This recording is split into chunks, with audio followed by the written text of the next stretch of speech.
Hi, my name is Ken and I help small creators make better content using cinematic techniques for their personal brands. Today I'm going to be showing you 3 editing techniques to make your videos more cinematic on CapCut.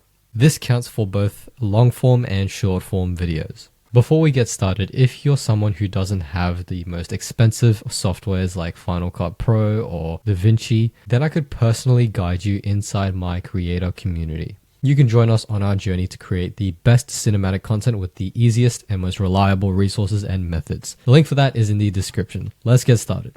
The first editing trick is to use the 5-second rule. Now, this is a general rule of thumb that requires you to cut every 2 to 5 seconds. And I'm talking about from one piece of footage to a completely different perspective or a shot or a POV. What I mean by this is, unless one clip has something intense going on, then you should probably cut to a different one every 2 to 5 seconds.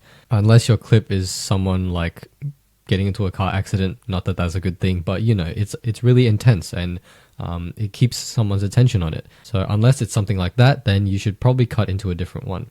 Most of us personal brands use talking head clips, right? So we just speak in front of the camera like I am doing now. And a general rule of thumb for our type of content is to cut every 2 to 5 seconds using B-roll clips.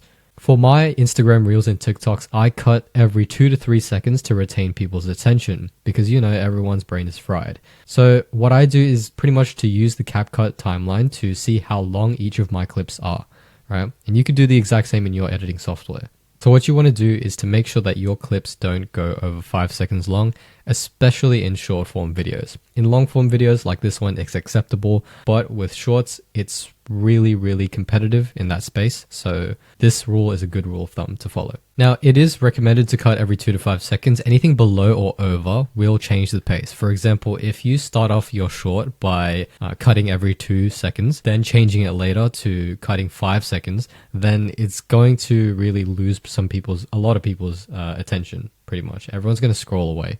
I personally don't want to take that risk. I want the most attention as possible with my content, and I'm sure it's the same for you. So keep the pace the exact same.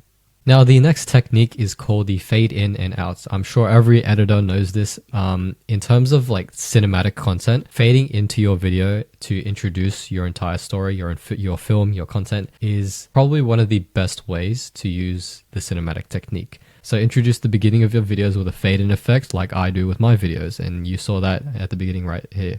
So on CapCut, you can pretty much just go to your first clip, select it, and go to the animation tab on the corner here, and then click the fade-in effect where you can see this little thing that says fade-in. Click that, and then you got your fade-in, and then you can adjust the time and duration of your effect. For example, if I want to do it for 3 seconds, or let's say 2 seconds, it'll look like that, right?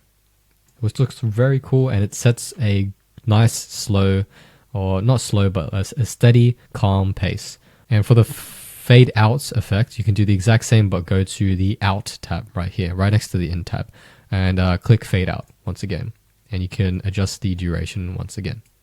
Now, the longer duration you set for your fade in and fade out effects, the slower pace you set for your video. For example, you just saw me set 2 seconds for my fade in and fade out effects. That was a pretty slow visual pace, right? So that is how you set a visual pace for your entire video. You don't want to change it midway, right? So straight out the bucket, set your pace with that effect if you want to use a fade in, fade out. I don't recommend using this effect for shorts though. For long forms, it's great, but for shorts, it's not very effective because, you know, shorts is a very fast-paced environment. This is for more slower-paced content, fade in and fade out effect.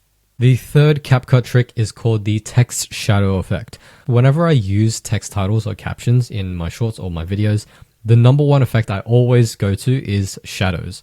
So on CapCut, you're going to have to obviously add your text. So let's say this is my text. I'm going to put it in this clip right here where I'm walking on this under the sun, getting some vitamin D, you know. Now select the text and then let's say shadow effect.